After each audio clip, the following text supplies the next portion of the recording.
Fatihə, kitabı açan surəsi.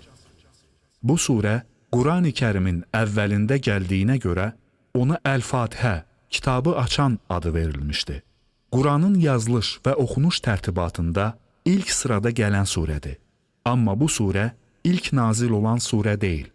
Quranın ümumi mənalarını ifadə etdiyi üçün onun kitabın açarı, kitabın anası, 7 səna, Həmd surəsi, Namaz surəsi, Əl-Vaqiyə və s. adları da vardı.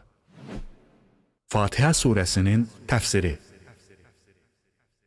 Bismillahirrahmanirrahim. Ər-Rəhman və Ər-Rəhim Allahın adı ilə. Bismillah, Quran surələrinin əvvəlində ayə olaraq deyil, bir surəni digərindən ayıran bir cümlə olaraq işlədilmişdi. Bunu hər surənin əvvəlində oxumaq müstəhəbdir, bəyəniləndir.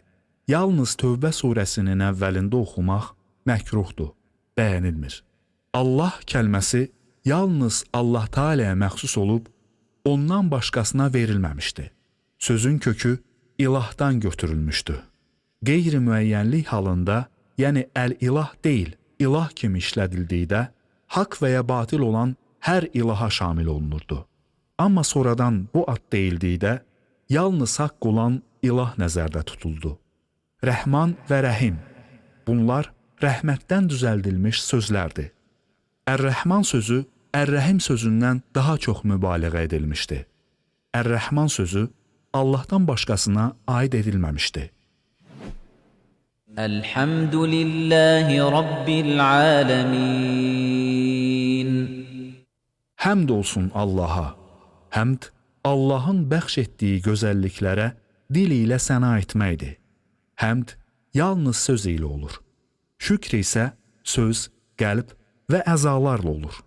Şükür nemət müqabilində, həmd isə həmd olunanın kamilliyinə və həmçinin onun verdiyi nemətlərə görə də ola bilər. Həmd də, şükür də uca Allaha məxsusdur. Aləmlərin Rəbbinə. Ər-Rəbb sözü uca Allahın adlarından biridir. Bu ad başqasına əlavə ilə deyilə bilər. Məsələn, bu kişi evin Rəbbidir, yəni sahibidir. Rəbb sözü sahib, ağa, islah edən, işləri yoluna qoyan və ibadət olunan deməkdir. Aləmlər sözü aləm sözünün cəmidir. Bu Allahdan başqa mövcud olan hər şeyə şamildir. Aləm sözü əqli olanlara şamil olunur. Bura 4 qism məxluq daxildir. İnsanlar, cinlər, mələklər və şeytanlar. Ər-Rahmanir-Rahim. Rəhman və Rəhim olana. Uca Allahın aləmlərin Rəbbi olaraq vəsf edilməsində bir qorxu nümayişi olduğu üçün bundan sonra dərhal ümidləndirici Rəhman və Rəhim adları qeyd olunmuşdu. Beləliklə uca Allah öz sifətlərində ondan qorxmağı və ona rəğbət bəsləməyi cəm etmiş olur. Bu isə məxluq üçün Allahın itaətinə dəstəkdir.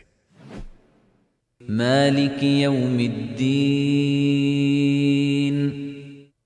Haqq hesab gününün sahibinə. Sahib, uca Allahın etdiyi feilin sifətidir. Haqq hesab günü uca Allahın bəndələrinə əməllərinin qarşılığını verdiyi gündür. Qata da deyir, haqq hesab günü uca Allah tərəfindən bəndələrinə etdikləri əməllərə görə qarşılıq verdiyi, yəni cəzalandırdığı və ya mükafat verdiyi gündür. İyyəkə na'budu və iyyəkə nəstə'in. Biz yalnız sənə ibadət edirik və yalnız səndən kömək diləyirik. Biz ibadəti və kömək diləməyi yalnız sənə yönəldirik. Səndən başqasına ibadət etmir, başqasından kömək diləmirik. İbadət, mütiliyin və itayətin ən ali məqamıdır. İbadət kəlməsi şəriət termini olaraq kamil məhəbbət, mütilik, itaətkarlıq və qorxunu özündə cəm edir. İbadət kəlməsinin kömək sözündən öncə işlədilməsi birincinin ikinciyə vasitə olmasına görədir. İbn Abbas, yalnız səndən kömək diləyirik ayəsi haqqında deyir: Ey Rəbbimiz, tövhidi və qorxumuzu başqasına deyil, yalnız sənə yönəldirik. İtaət və digər işlərimizdə başqasından deyil, yalnız səndən kömək diləyirik. اهدنا الصراط المستقيم Bizi doğru yola yönəlt. Yönəltmək iki növdür. Birincisi, müvəffəqiyyət hidayətidir. Bu növ hidayət yalnız Allaha məxsusdur. Uca Allah buyurur: Ya Rasulum, şübhəsiz ki, sən istədiyini doğru yola yönəldə bilməzsən. Amma Allah dilədiyini doğru yola yönəldər. İkincisi, yol göstərmə və yönəltmə hidayətidir. Bu isə peyğəmbərlərə, onların davamçıları olan alimlərə və dəvətçilərə aiddir. Uca Allah buyurur: Sən düz yola yönəldirsən. Haqqında danışılan ayə hər iki növü əhatə edir. Çünki xeyrə yönəldən və onun yolunu bizə göstərən peyğəmbərləri göndərən də uca Allahdır. Doğru yol sözü ilə əyriliyi olmayan düz yol nəzərdə tutulur. Sözün ayədəki mənası isə İslam yoludur. صراط الذين أنعمت عليهم غير المغضوب عليهم ولا الضالين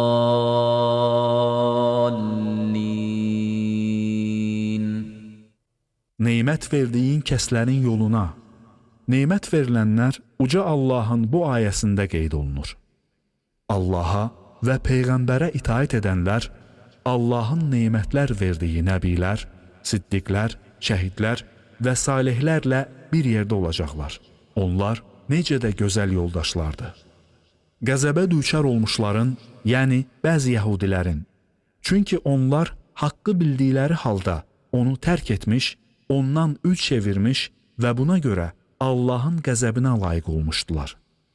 Əhməd və İbn Macə Peyğəmbərdən belə bir hədis rəvayət edirlər.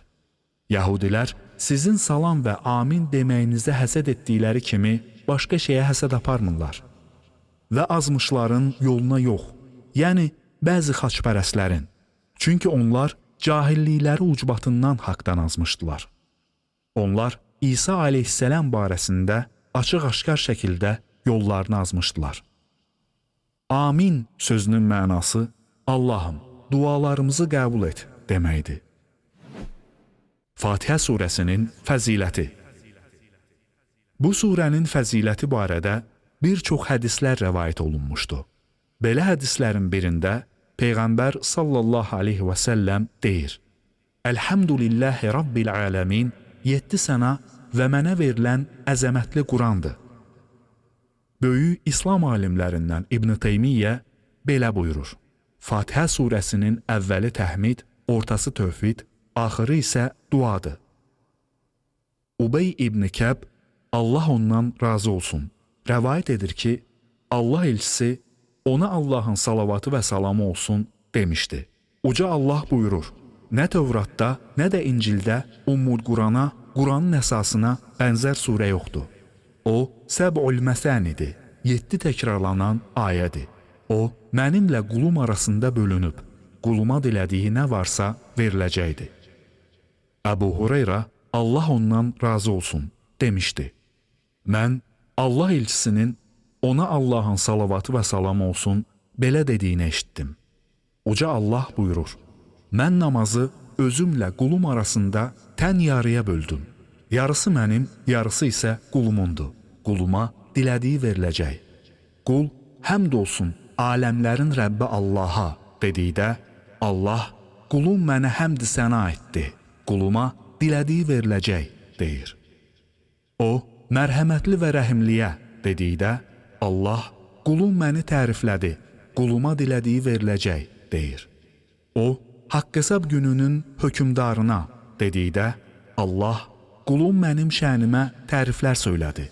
Bu mənim, bu ayə isə mənimlə qulum arasında yarıya bölünüb, deyir. O, biz yalnız sənə ibadət edir və yalnız səndən kömək diləyirik, dedikdə, Allah buyurur: Bu, mənimlə qulum arasındadır. Quluma dilədiyi veriləcək. Surənin axırı qulumundur. Qul, bizi doğru yola, neymət bəxş etdiyin şəxslərin yoluna yönəlt. Qəzəbə uğramışların və azmışların yoluna yox, dedikdə Allah buyurur. Bu qulumundur, quluma dilədiyi veriləcək. Böyük İslam alimlərindən İbn Teymiyyə deyir ki, mən ən faydalı dua barəsində düşündüm. Gördüm ki, ən faydalı dua Allahdan onun razılığına çatmaq üçün sənə kömək etməsini istəməkdir. Sonda bu duanı Fatihə surəsində gördüm. Bu surənin namazın əsaslarından sayılması onu başqa surələrdən fərqləndirir. Belə ki, namazda Fatihə surəsini oxumayanın namazı qəbul olunmaz. Günümüzdə bəzi insanlar dinimizin buyurmadığı əməlləri dinə aid edirlər. Onlar xütbə verdikdə, duanı xətm etdikdə, dini mərasimlərdə Fatihə surəsini oxuyurlar. Görürsən ki, mərasimi aparan dua edir. Sonra yanında olanlara uca səslə deyir, Əl-Fatihə, yəni onlara demək istəyir ki, siz də Fatihə surəsini oxuyun. Bu cür etmək doğru deyil. Çünki dini mərasimlərdə Peyğəmbərimizin ona Allahın salavatı və salamı olsun buyurmadığı bir əməli yerinə yetirmək qadağandır. Buna İslamda bidət deyilir. Peyğəmbər sallallahu aleyhi və səlləm demişdi, kim bizim dinimizə aid olmayan bir şeyi icad edərsə, o qəbul olunmayacaq. Həmçinin demişdi, əməllərin ən pisi sonradan uydurulanlardır. Sonradan uydurulub dinə salınan hər bir əməl bidətdir. Hər bir bidət isə zəlalətdir. Hər bir zəlalət isə cəhənnəmlikdir. Hörmətli izləyicilər, əgər video şərhlərimizi bəyənirsinizsə və siz də İslam dininin yayılmasında iştirak etmək istəyirsinizsə, videolarımızı digər sosial şəbəkələrdə paylaşın, xeyrə vəsilə olun.